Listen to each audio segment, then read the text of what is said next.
Hi hello ನಮಸ್ಕಾರ. ಯಾರೆಲ್ಲ ಈ ವಿಡಿಯೋ ನೋಡ್ತಾ ಇದ್ದೀರೋ ಅವರೆಲ್ಲರಿಗೂ ನಮಸ್ಕಾರ. ನಾನು ಇವತ್ತಿನ ಈ ವಿಡಿಯೋದಲ್ಲಿ ನಮ್ಮ ಕನಕದಾಸರು ಬರೆದಿರುವಂಥ ಒಂದಷ್ಟು ವಚನಗಳಲ್ಲಿ ನಾನು ಒಂದನ್ನು ಆಯ್ಕೆ ಮಾಡಿಕೊಂಡು ಅದರ ವಿಶ್ಲೇಷಣೆಯನ್ನು ಕೊಡ್ತೀನಿ. ವಿಡಿಯೋ ನೋಡ್ತಾ ಇರೋವಂಥವ್ರೆಲ್ಲರೂ ಎಲ್ಲೂ ಸ್ಕಿಪ್ ಮಾಡದೆ ಕೊನೆಯವರೆಗೂ ನೋಡಿ.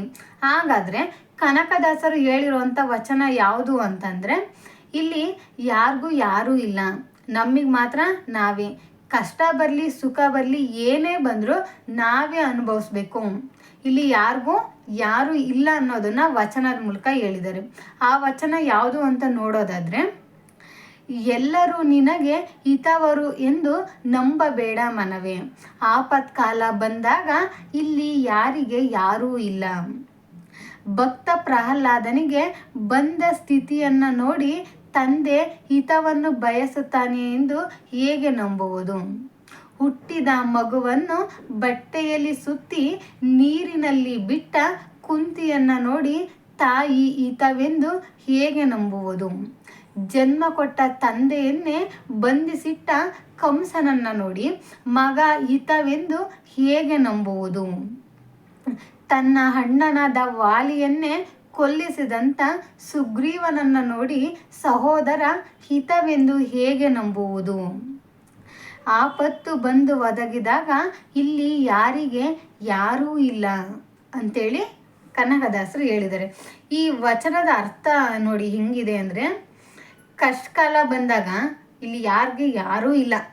ನಾವು ಎಷ್ಟೊಂದು ಸಲ ಅನ್ಕೋತೀವಿ, ಓ ನಮ್ಮ ಅಪ್ಪ ಇದ್ದಾರೆ, ನಮ್ಮ ಅಮ್ಮ ಇದ್ದಾರೆ, ನನ್ನ ಅಣ್ಣ ತಮ್ಮ ಅಕ್ಕ ತಂಗಿ ಎಲ್ಲರೂ ಇದ್ದಾರೆ, ಅವರೆಲ್ಲರೂ ನನಗೆ ಸಹಾಯವನ್ನು ಮಾಡ್ತಾರೆ, ಅವರೆಲ್ಲರೂ ನನಗೆ ಹಿತವನ್ನು ಬಯಸ್ತಾರೆ ಅಂತ ನಾವು ಅನ್ಕೋತೀವಿ. ಆದರೆ ನಿಜವಾಗ್ಲೂ ಇಲ್ಲಿ ಯಾರಿಗೆ ಯಾರೂ ಇಲ್ಲ. ಒಬ್ಬ ತಂದೆ ಆದವನು ತನ್ನ ಮಗನಿಗೆ ನಿಜವಾಗ್ಲೂ ಹಿತವನ್ನೇ ಬಯಸೋ ಹಾಗಿದ್ರೆ, ತನ್ನ ಮಗನಿಗೆ ನಿಜವಾಗ್ಲೂ ಒಳ್ಳೆಯದನ್ನೇ ಬಯಸೋ ಹಾಗಿದ್ರೆ, ಅಲ್ಲಿ ಭಕ್ತ ಪ್ರಹ್ಲಾದ ಅಷ್ಟೆಲ್ಲ ಕಷ್ಟಪಡ್ಬೇಕಾದ್ರೆ ತಂದೆ ಆದವನು ಅವನಿಗೇನು ಹಿತವನ್ನು ಬಯಸಲೇ ಇಲ್ಲ. ತಂದೆನೇ ಕಷ್ಟ ಕೊಟ್ಟ ಮಗುಗೆ. ಈಗಿರ್ಬೇಕಾದ್ರೆ ತಂದೆ ಆದವನು ಒಳ್ಳೆಯದನ್ನು ಬಯಸ್ತಾನೆ ಅಂತ ಹೇಗೆ ನಂಬೋದು? ಮತ್ತು ಹುಟ್ಟಿದಂಥ ಮಗುವನ್ನು ಒಂದು ಬಟ್ಟೆಯಲ್ಲಿ ಸುತ್ತಿ ಆ ಒಂದು ನದಿಯಲ್ಲಿ ತೇಲಿ ಬಿಡ್ತಾಳೆ ಕುಂತಿ. ಪ್ರತಿಯೊಬ್ಬ ತಾಯಿ ಮಗುವಿನ ಹಿತವನ್ನು ಬಯಸ್ತಾಳೆ ಅಂತೇಳಿ ನಾವೆಲ್ಲ ಕೇಳ್ತೀವಿ. ಹಾಗಾದರೆ ಈ ತಾಯಿ ಮಗುವನ್ನು ನೀರಲ್ಲಿ ತೇಲ್ಬಿಟ್ಲು. ಆಗಿರ್ಬೇಕಾದ್ರೆ ಇಲ್ಲಿ ತಾಯಿ ಒಳ್ಳೆಯದನ್ನು ಬಯಸ್ತಾಳೆ ಅಂತೇಳಿ ನಾವು ಹೇಗೆ ನಂಬೋದು? ಮತ್ತು ಇಲ್ಲಿ ಕಂಸನ ಮಗ ಕಂಸನನ್ನೇ ಬಂಧಿಸಿರ್ತಾನೆ. ಯಾವುದೋ ಒಂದು ಕಾರಣಕ್ಕೆ ತನ್ನ ತಂದೆಯನ್ನೇ ಬಂಧನದಲ್ಲಿ ಇಟ್ಟಿರ್ತಾನೆ. ಹೀಗಿರ್ಬೇಕಾದ್ರೆ ಮಕ್ಕಳು ತಂದೆ ತಾಯಿಗೆ ಒಳ್ಳೆಯದನ್ನು ಬಯಸ್ತಾರೆ ಅಂತ ಹೇಗೆ ನಂಬೋದು? ಮತ್ತು ರಾಮಾಯಣದಲ್ಲಿ ಬರುತ್ತೆ ವಾಲಿ ಮತ್ತು ಸುಗ್ರೀವ ಅಂತೇಳಿ. ಅಲ್ಲಿ ಈ ಸುಗ್ರೀವ ಏನು ಮಾಡ್ತಾನೆ, ಯಾವುದೋ ಒಂದು ವಿಚಾರಕ್ಕೆ ಗಲಾಟೆ ಮಾಡ್ಕೊಂಡಿರ್ತಾನೆ ತನ್ನ ಅಣ್ಣನಾದ ವಾಲಿ ಜೊತೆ. ಅದಕ್ಕೆ ಅವನೇನು ಮಾಡ್ತಾನೆ, ಅಣ್ಣನಾದ ವಾಲಿಯನ್ನೇ ಕೊಲ್ಲಿಸ್ತಾನೆ. ಇಲ್ಲಿ ಅಣ್ಣನಾದಂಥ ವಾಲಿಯನ್ನು ತಮ್ಮ ಸಾಯಿಸ್ತಾನೆ.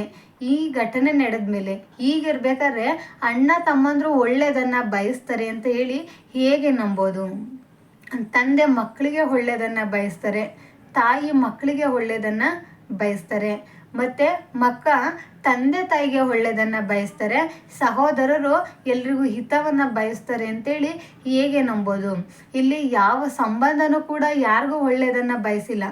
ನಾವು ಇತಿಹಾಸ ಪುರಾಣಗಳನ್ನು ನೋಡ್ತಾ ಹೋದರೆ ಎಲ್ಲೂ ಅದು ಕಾಣೋದೇ ಇಲ್ಲ. ಆಗಿರಬೇಕಾದ್ರೆ ನಾವು ಯಾಕೆ ಅವರಿದ್ದಾರೆ ಇವರಿದ್ದಾರೆ ನಮಗೋಸ್ಕರ ಅನ್ನೋ ಚಿಂತೆಯಲ್ಲಿ ಇದ್ದಾರೆ ಅನ್ನೋ ಭ್ರಮೆಯಲ್ಲಿ ನಾವು ಯಾಕೆ ಬದುಕಬೇಕು?